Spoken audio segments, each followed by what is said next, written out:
Have you ever just looked around and felt like society is, well, stuck? Like we're all caught in a loop, making the same mistakes over and over, just on a bigger scale? Today, we're digging into a pretty wild theory that tries to explain this feeling. It actually diagnoses our entire civilization with a personality disorder. Yeah, you heard that right. So let's get into it. At the heart of this whole idea is this incredible image, the Ouroboros, the ancient symbol of a snake eating its own tail. Normally, it represents eternal renewal. But the theory we're looking at says our Ouroboros has gone wrong. It's become corrupted. Instead of regenerating, it's just eating itself. This one image really sets the stage for everything else. So that's the big question, right? It's one thing to talk about personality disorders in a single person, but how on earth do you apply that to an entire society? What would a narcissistic civilization even look like? It sounds kind of out there, but let's see where the idea goes. Okay, so the foundation here is something called the Ouroboros theory. The basic idea is that a society isn't just a bunch of random people. It's a complex system, a giant feedback loop. Everything we do, every law we pass, every piece of media we create, it all feeds back into the system and shapes what comes next. And this is where it gets really clear. On one side, you have a healthy society. It's flexible, it learns from its mistakes, it takes in new information and grows. But on the other side, you've got the corrupted version. It's rigid or just totally chaotic. It either rejects new ideas or gets completely overwhelmed by them. Instead of growing, it just creates more chaos internally until it starts consuming itself. This is basically our checklist for the diagnosis. So how exactly does this self-consumption show up? Well, the theory breaks it down into 4 distinct faces of this corrupted serpent, and it uses the language of cluster B personality disorders to describe them. Let's take a look at each one. First up, societal narcissism. And we're not just talking about being patriotic here. This is way deeper. The theory calls it geopolitical solipsism. It's this fundamental belief that your nation is the only thing that really matters and other countries are just props. They're either there to reflect how great you are or they're obstacles to your destiny.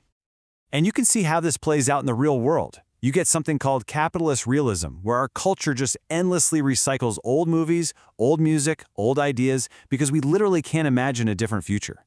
Or there's the God mode fallacy, this belief that we can just impose our will on other countries and reshape them in our image, which, as we know, rarely works. And then there's consumerism, where we all buy stuff not because we need it, but to fill some kind of collective void. The second face of the serpent is societal borderline. This is what a society looks like when it's lost its center. It's totally fractured, swinging wildly between extremes. It's just drowning in a constant, overwhelming flood of information and outrage and has no idea how to process any of it. And here's where it gets really recognizable. We see it in splitting. That's the technical term for us versus them thinking, where the other side isn't just wrong, they're pure evil. We feel it in the 24/7 news cycle's crisis addiction, lurching from one outrage to the next with no resolution. And it all leads to this massive decay of trust in everything, the government, the media, you name it. There are no anchors left. And of course, technology is like pouring jet fuel on this fire. Think about it. Social media algorithms are literally built to promote high-emotion content. Rage gets more clicks than reason, fear spreads faster than facts. So in a way, these platforms are training us, all of us, to be more reactive, to be constantly triggered, creating this massive collective borderline state. Third, we've got societal antisociality. This is where the system basically becomes a parasite on itself. The theory argues that a small pathological minority, a pathocracy, gains control. And for them, the social contract, the rules we all agree to live by, that's not a shared agreement. It's just a user manual for how to exploit everyone else. And this hits really close to home when you look at our economy. You see it in forms of predatory capitalism that are laser-focused on next quarter's profits, even if it means long-term disaster for the environment or society. And you see it in the gig economy, where stable jobs with benefits and loyalty are replaced by cold, simple transactions. It reduces human connection to just a number. And the last diagnosis, societal histrionics. This one is all about a desperate, pathological need for attention. It completely flips that old philosophical idea, I think, therefore I am, right on its head. In a histrionic society, the new motto is, I am seen, therefore I am. If you're not getting attention, you might as well not exist. The results of this are, well, they're all around us. We live in an attention economy, where it doesn't matter if something's true. It just matters if it goes viral. We're living in what one theorist called the society of the spectacle, where the simulation, the meme, the image of a thing feels more real than the thing itself. And it all leads to this huge crisis where we can't even agree on what's real anymore. It's the post-truth world. So, we've looked at the 4 diagnoses: narcissistic, borderline, antisocial, histrionic. But that brings up the real question. Why? Why are we stuck in these patterns? Why do we keep making the same mistakes over and over? The theory has a name for this: bad recursion. And it's a terrifyingly simple loop. Step 1, a crisis happens. A financial crash, a pandemic, whatever. Step 2, we completely ignore the real lesson.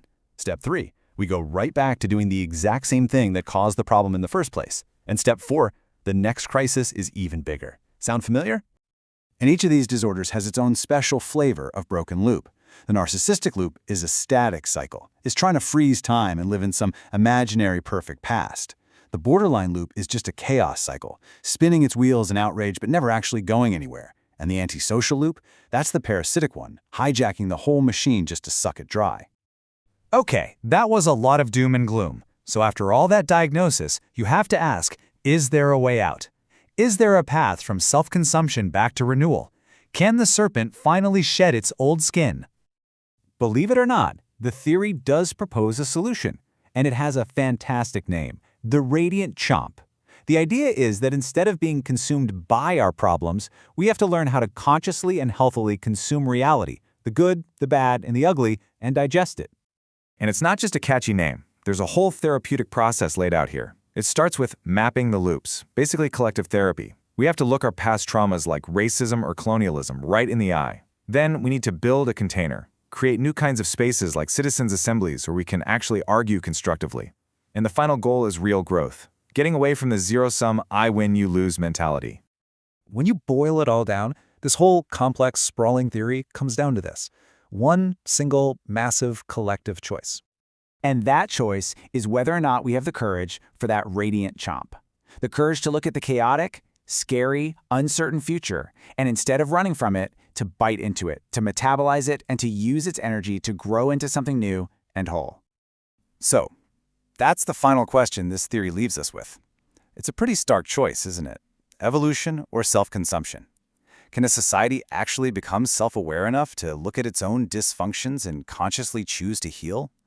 Or is that corrupted Ouroboros just fated to finish the job? Honestly, the answer to that is being written right now by all of us.